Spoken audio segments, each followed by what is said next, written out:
चींटी जैसी जनसंख्या में ब्राह्मण हावी है 3.5% का पूरे भारत में, और हाथी जैसा समाज ओबीसी बैकवर्ड है जो 52% है 1932 के अनुसार, और जो इस देश में अनुसूचित जनजात है वो 22-22.5% होता है। ऊंट के समाज की तरह सबको एक अपने कैप्चर कर रखा है ब्राह्मणों ने। हम उनको ये बता रहे हैं कि कबीर साहब जो सामाजिक क्षेत्र में ज्ञान देते थे उसको जानना बहुत जरूरी है। आध्यात्मिक क्षेत्र में भी अंधविश्वास डाल करके हमको फंसाया गया है।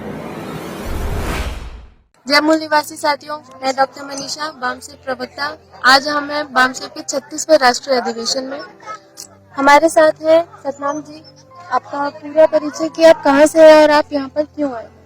मैं राष्ट्रीय मूल निवासी साधु संत समाज संघ प्रदेश प्रभारी उत्तर प्रदेश संत सतनाम सनातन फैजाबाद अयोध्या से हैं।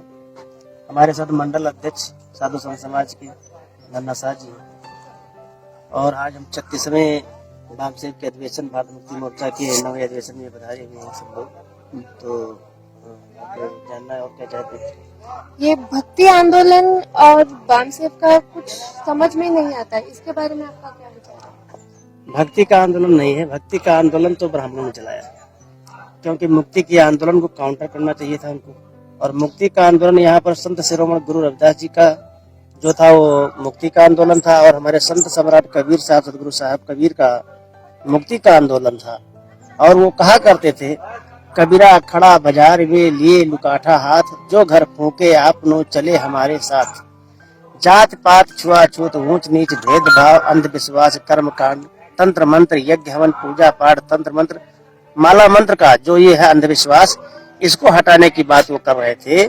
इसलिए और ब्राह्मणों के बताए हुए जो मार्ग थे काउंटर जो किया हमारे समाज के संतों गुरुओं का भक्ति के माध्यम से, आज मेरा समाज उसी में डूब रहा है। लेकिन हमारे संतों का ये नहीं उद्देश्य था। हमारे संतों का उद्देश्य था मुक्ति मार्ग, ब्राह्मणों के बताए हुए रास्ते से मुक्ति ले लेना, उनके बताए हुए अंधविश्वास पाखंडवाद से मुक्ति ले लेना था। लेकिन अभी तो कबीर के नाम पर भी बहुत सारे मंदिर बना लिए गए और वही पूजा पाठ, वही धर्म कांड, तो इसके बारे में हम लोग काम कर रहे हैं। अब हमारा जो राष्ट्रीय मूल निवासी साधु संत समाज संघ बामसेव की तरफ से बनाया गया संगठन, हमारा उद्देश्य हम लोग चल करके नगर नगर गांव देश देश में ये प्रचार प्रसार कर रहे हैं कि कबीर साहब की जो साखी शब्द रामायणी सत्य है, उसके विचारधारा जो थी उसमें जो मिलावटबाजी की गई है ब्राह्मणवादों के द्वारा, ब्राह्मणों के द्वारा, मैं उसको बताकर सत्य को सत्य बता रहा हूँ। जैसे कबीर साहब कहते थे कि चींटी चढ़ी पहाड़ पर 9 मन तेल लगाए, हाथी को है बगल दबाए ऊंट रही लटकाए। चींटी जैसी जनसंख्या में ब्राह्मण हावी है 3.5% का पूरे भारत में, और हाथी जैसा समाज ओबीसी बैकवर्ड है जो 52% है 1932 के अनुसार, और जो इस देश में अनुसूचित जनजात है वो 22-22.5% होता है। ऊंट के समाज की तरह सबको एक अपने कैप्चर कर रखा है ब्राह्मणों ने। हम उनको ये बता रहे हैं कि कबीर साहब जो सामाजिक क्षेत्र में ज्ञान देते थे उसको जानना बहुत जरूरी है। आध्यात्मिक क्षेत्र में भी अंधविश्वास डाल करके हमको फंसाया गया है। सामाजिक और आध्यात्मिक ज्ञान ही सब कुछ है, लेकिन लोगों का मानना ये होता है कि कबीर के नाम पर हम लोग भक्ति करेंगे। भक्ति को मुक्ति में कैसा बदला जाए, इस बारे में आप क्या कहना चाहेंगे? भक्ति को मुक्ति में बदलने के लिए हम लोग सामाजिक जागरूकता करना चाहते हैं। और जैसे कबीर और रविदास कभी दोहा बोला करते थे। दोहा का अर्थ होता है 2 अर्थ। जो 2 अर्थ होता था उसमें एक आध्यात्मिक अर्थ होता था। जब वहाँ पर ब्राह्मण लोग आ जाते थे उस समय, आज के 550-600 बरस साल पहले कबीर रविदास थे, तो वहाँ पर आध्यात्मिक पाठ पढ़ा करके सबको करते थे। और लेकिन जो हमारे जब समाज के मूल निवासी समाज के साधु संत हुआ करते थे या हमारे समाज के लोग हुआ करते थे, तो उनको सामाजिक क्षेत्र में बताया करते थे कि हमको ऊंच किसने बनाया, नीच किसने बनाया, हमारे साथ भेदभाव किसने किया, छुआछूत किसने किया, और हमको किस प्रकार से यहाँ भेदभाव के तहत और हमको काउंटर कर रहा ब्राह्मण। इसके बारे में सामाजिक जागरूकता करते थे कबीर साहब, रविदास साहब। जैसे रविदास साहब का एक दोहा है कि वो अपने साखी दोहे में कहते थे, रविदास संत शिरोमणि गुरु रविदास साहब कहा करते थे, ऐसा चाहूं राज में मिले सभी को अन्न, और छोट बड़ा सब सम बसे रैदास रहे प्रसन्न। मैं ऐसा शासन चाहता हूँ कि सबको रोटी मिले, सबको खाना मिले, किसी को ऐसा नहीं कि हमारे समाज के लोगों को मरे हुए जानवरों का मांस खाना पड़ता है और हम लोगों को साथ इतना बड़ा अत्याचार किया जाता है। ऐसा रविदास कहा करते थे कि बाभन से गधा भला और देव से कुत्ता, मुल्ला से मुर्गा भला सुबह जगावे सुत्ता, निगुणा ब्राह्मण नाही भला गुरुमुख भला चमार, और देवतन से कुत्ता भला नित उठ भूखे द्वार। ऐसा हमारे संत शिरोमणि कबीर और रविदास सबको समझाया करते थे सामाजिक जागरूकता के लिए। और जब तक सामाजिक ज्ञान नहीं बताया जाएगा तब तक भक्ति का जो आंदोलन ब्राह्मणों ने चला करके हमको काउंटर किया है उनको हम नहीं काउंटर कर पाएंगे। अभी आपने बताया कि दोहा के दो अर्थ होते हैं, लेकिन हमारा मूल निवासी बहुजन समाज इसको जानना चाहता है कि इसका दो अर्थ हैं क्या? दोहा का दो अर्थ होने का मतलब यही होता है, हमारे संत कबीर और रविदास ये कहा करते थे कि जहाँ पर जब ये अपना उपदेश दिया करते थे अपने समाज के लोगों को, जब देखते थे कि ब्राह्मण भी आ गया है हमारे बीच में और मुगल भी हमारे बीच में आ गए हैं और हमारे को सुन करके अगर वो हमको कुछ पीड़ा पहुंचाएंगे तो वहां पर अपने भाषा को बदल दिया करते थे और अपने भाषा को बदल करके आध्यात्मिक क्षेत्र में ले जा करके सबको अपना उपदेश दिया करते थे।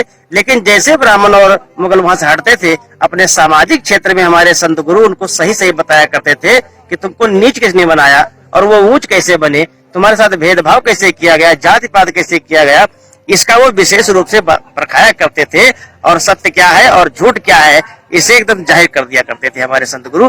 और ऐसा जाहिर करके अपने समाज को अपने सत्य मार्ग पर लाया करते थे, क्योंकि उस समय मुगलों का और ब्राह्मणों का तालमेल था, इसलिए कुछ भय निर्माण हुआ था हमारे संतों गुरुओं में कि अपने समाज को बताने के लिए हमें इसी प्रकार से बताना पड़ेगा। तब भी इसी तो रविदास जी की हत्या की गई और इसी से संत सम्राट कबीर साहब की भी हत्या की गई। अभी आपने बताया कबीर जी की हत्या, तो इसके बारे में आप थोड़ा डिटेल में बताएंगे? जो कबीर और रविदास जी का हमारे आंदोलन था वो हमारे ब्राह्मणों को मालूम हो गया था कि ये लोग बुद्ध के बताए हुए मार्ग पर चलने वाले हैं, बुद्ध के अनुयायी संत हैं, इसलिए इनको मारने के लिए इन लोगों ने बड़ी अच्छी व्यवस्था बनाई और इनको मेवाड़ में बुलाया। चित्तौड़ के मेवाड़ में संत सम्राट या संत शिरोमणि रविदास जी को बुलाया गया और उनको एक बखरी के अंदर, एक महल के अंदर बंद करके ब्राह्मणों की हत्या किया और उनको गंगा नदी में काट करके फेंक दिया गया। इसी प्रकार से हमारे संत सम्राट कबीर साहब कहते हैं 100 साल के उपरांत हो गए थे, वो लगभग 116 साल की उम्र में उन्हें काउंटर किया गया, मारा गया। और मारने के बाद उस समय बताते सिकंदर लोधी शासन करता था मगहर और काशी में, और मगहर में उनकी हत्या की गई और मरने के बाद उनकी लाश को गायब किया गया, उनके शव को गायब किया गया और वहां उस कफन के नीचे, चद्दर के नीचे 2 फूल रखे गए गुलाब के, जिसकी हिंदू और मुसलमान जब राय थे तो एक दूसरे को 1-2 फूल दे दिया गया, मुसलमानों को 1 फूल दे दिया गया और इधर 1 फूल हिंदुओं को दे दिया गया। जबकि जिस अंधविश्वास और पाखंडवाद का हमेशा विरोध करते रहे कबीर साहब, वो आखिरी पर चमत्कार के रूप में उनको दिखा करके उनके लाश को गायब किया गया है चमत्कारिक रूप से, जबकि उनकी भी इस प्रकार से अभी भी लोग हैं जो ऐसा मानते हैं कि कबीर साहब फूल से पैदा हुए थे, फूल ही हो गए, लेकिन ये बिल्कुल गलत है, मैं ऐसा नहीं मानता हूँ। आप नन्हे साहब हैं जी, संत समाज के मंडल प्रभारी जी। ब्राह्मण समाज में भक्ति आंदोलन से मुक्ति आंदोलन के रूप में आप कैसे उसको परिवर्तित करें? सर ऐसे है कि जो भक्ति का मार्ग है ये ब्राह्मणवादी व्यवस्था है, जो मुक्ति का मार्ग है हमारे संतों ने चलाया और उस मुक्ति के मार्ग को हम लोग आगे बढ़ाने का काम कर रहे हैं। भक्ति में मुक्ति का मार्ग होना चाहिए। कबीर साहब ने कहा है कि भंवर जाल बकुजाल है या में बूढ़े अचेत, कहे कबीर सोई बाँची है जाके हृदय विवेक। तो भंवर जाल क्या है? जो भ्रम में डाल करके, अंधविश्वास में डाल करके लोगों को फंसाने का काम कर रहे हैं, ये भंवर जाल है। बकुजाल है जो बकबकाते हैं, यानी जो लिखा है 4 वेद 6 शास्त्रों का वो जो है वो करते हैं, अपना प्रचार करते हैं और यहाँ तक कहते हैं यहाँ दोगे तो वहां पाओगे, जब यहाँ देते हैं यही नहीं मिलता तो वहां कैसे मिले। और एक पुजारी है वो हमको कहता है कि तुम भगवान पर विश्वास करो, लेकिन उसको खुद का विश्वास नहीं होता, वो परमात्मा पर विश्वास नहीं करता, वो अपने तिजोरी में ताला लगा के रखता है जिसमें दान पात्र जिसे कहते हैं। तो हम लोग ये चाहते हैं कि इन लोगों से मुक्त हों और भक्ति का जो आंदोलन है वो मुक्ति में बदल जाए। हमारे लोगों का यही ध्येय है और हम आगे बढ़ करके आप लोगों के बीच में, अगर आप सबसे, हमारे विद्वानों से जो है वो मिला दिशा निर्देश, तो हम आगे बढ़ने का काम करेंगे।